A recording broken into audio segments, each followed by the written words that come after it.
পশ্চিমবঙ্গে বিধানসভা নির্বাচনের আগেই বড় বিতর্ক। ভোটার তালিকা থেকে নাম বাদ নিয়ে তোলপাড় রাজনীতি। নির্বাচন কমিশনের বিশেষ পুনর্বিবেচনা প্রক্রিয়া এসআইআর প্রায় শেষের পথে, আর তাতেই সামনে আসছে বিভিন্ন তথ্য। অনুমান করা হচ্ছে রাজ্যে প্রায় 91 লক্ষ ভোটারের নাম বাদ পড়তে পারে। যদিও চূড়ান্ত পরিসংখ্যান এখনো প্রকাশ হয়নি, তবু এই সংখ্যা ঘিরে ইতিমধ্যেই রাজনৈতিক মহলে শুরু হয়েছে তীব্র আলোচনা। ভোটের ঠিক আগে এমন বড় পরিবর্তন নির্বাচনের সমীকরণে কি প্রভাব ফেলবে, সেটাই এখন বড় প্রশ্ন।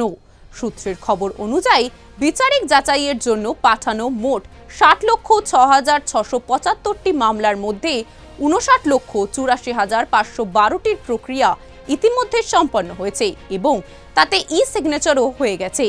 এর মধ্যে 27,16,393 জন ভোটারকে বাতিলযোগ্য বলে চিহ্নিত করা হয়েছে। সব মিলিয়ে এখনো পর্যন্ত 90,83,385 জন নাম বাদ পড়েছে। তবে কিছু ক্ষেত্রে বিচারিক আধিকারিকদের ই-সিগনেচার বাকি থাকায় চূড়ান্ত সংখ্যা এখনো ঘোষণা করা হয়নি।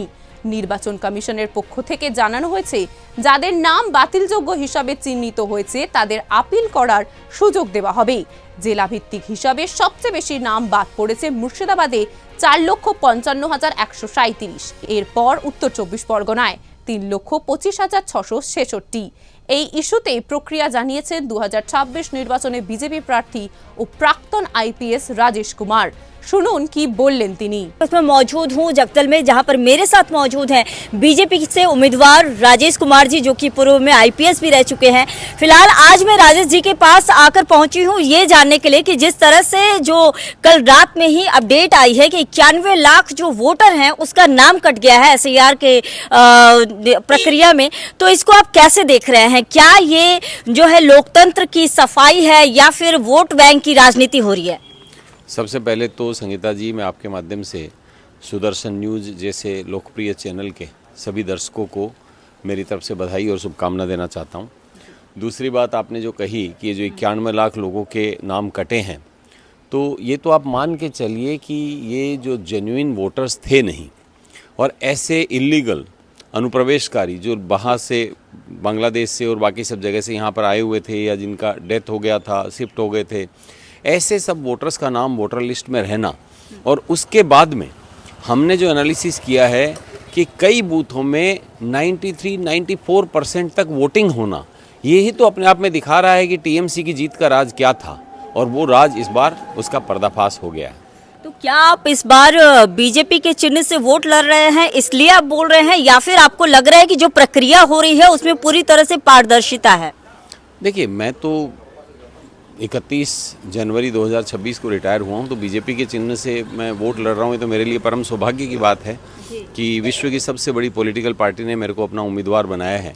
लेकिन जिस चीज़ को हम लोग हर बार देखते रहते थे कि कैसे ये वोटिंग में छप्पा वोटिंग, जिसको बंगाल में बोलते हैं, कि कैसे ये सब होती है और किस ऑर्गेनाइज्ड वे में लोग करते हैं, तो अब जो पारदर्शिता इसमें आ रही है, इससे तो बड़ी खुशी की बात हो ही नहीं सकती। मैं तो इसके लिए निर्वाचन आयोग को बधाई देना चाहता हूँ कि उन्होंने ये काम किया, इतनी बड़ी लड़ाई को उन्होंने लड़ा, कहाँ कहाँ तक ये लोग लेके गए। इवन हमारी महामान्य सुप्रीम कोर्ट, जो सुप्रीम अदालत है हमारी, उन्होंने भी इसको देखा और इस चीज़ को देखा कि सारे राज्यों में जो एसआईआर की प्रक्रिया निर्बाध तरीके से बिना किसी डिफिकल्टी के सब जगह पूरी हो गई, बंगाल में उसको पूरा करने में कितना जोर आया है। लेकिन देखिए, एक सवाल ये भी उठ रहा है कि एक विशेष समुदाय को जो है वो टारगेट किया जा रहा है, यानी कि विशेष समुदाय आप समझ ही रहे होंगे, जो पश्चिम बंगाल की वोट बैंक है। कहा जाता है कि 35% यहाँ पे मुस्लिम संख्या है, तो मुस्लिमों को टारगेट किया जा रहा है। खासकर ये देखा जा रहा है कि उत्तर 24 परगना, दक्षिण 24 परगना, मुर्शिदाबाद, मालदा, इन सारे जो जिले हैं यहाँ से ज्यादातर संख्या में वोटर्स जो है वो काटे गए हैं।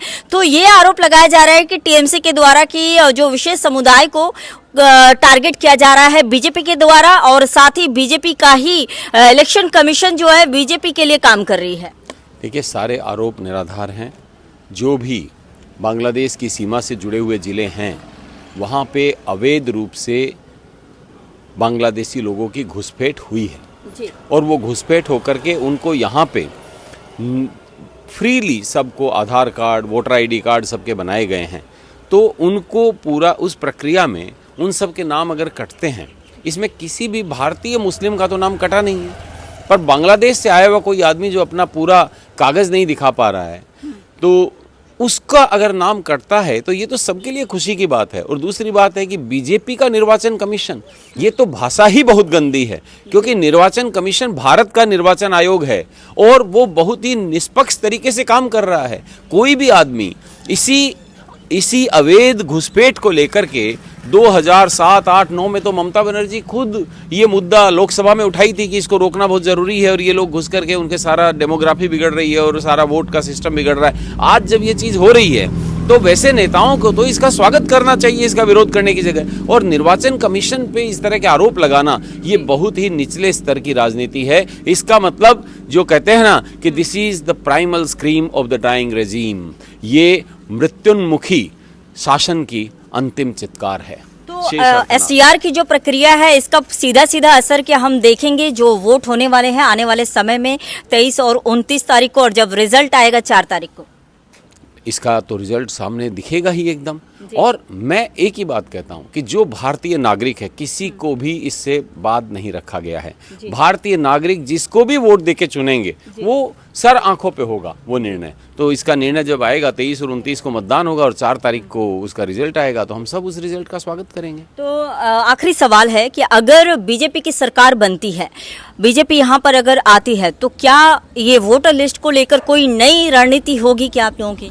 देखिए, मुझे अभी इसके बारे में ऐसी कोई जानकारी नहीं है कि वोटर। पूर्व में आईपीएस रह चुके हैं, आपके पास काफ़ी जानकारी होगी, आप खुद मूव किए हुए हैं, तो चीज़ों की समझ आपके पास होगी, तो थोड़ा कुछ नहीं। पर मैं ये ज़रूर चाहूँगा, 2-3 चीज़ें मैं ज़रूर चाहूँगा कि आने के बाद भी, अभी भी चूँकि ये प्रक्रिया पूरी जो हुई है, ये शायद इसको पूरा करने में अभी भी समय लगेगा और हो सकता है कि इसके बावजूद भी कुछ लोग जो इलीगल बांग्लादेश से आए हुए लोग हैं वो अभी भी वोटर लिस्ट में रह गए हों, उन सबको चिन्हित करके निकालने की ज़रूरत है। और अगर बीजेपी की सरकार बनती है तो मेरी सबसे बड़ी रिक्वेस्ट नई सरकार से यही होगी और अगर मौका मिलेगा तो हम इसके लिए काम करेंगे। बिल्कुल, बहुत धन्यवाद आपका। तो आपने सुना कि किस तरह से राजेश जी ने कहा कि आने वाले समय में बीजेपी की अगर सरकार बनती है तो जिस तरह से घुसपैठिए, हो सकता है कि इस प्रक्रिया में घुसपैठिए और भी बच गए होंगे, उनके ऊपर बीजेपी कार्रवाई करेगी। फिलहाल आने वाला समय बताएगा कि क्या कुछ निकलकर परिणाम, क्या कुछ निकलकर आज सामने आता है पश्चिम बंगाल में। तो उसमें मौजूद ভোটের আগে এত বড় সংখ্যক নাম বাদ পড়া নিঃসন্দেহে নির্বাচনী রাজনীতিতে বড় প্রভাব ফেলতে পারে। এখন নজর চূড়ান্ত তালিকার দিকে। এই প্রক্রিয়া কতটা স্বচ্ছ এবং নিরপেক্ষ তা নিয়েও উঠছে প্রশ্ন।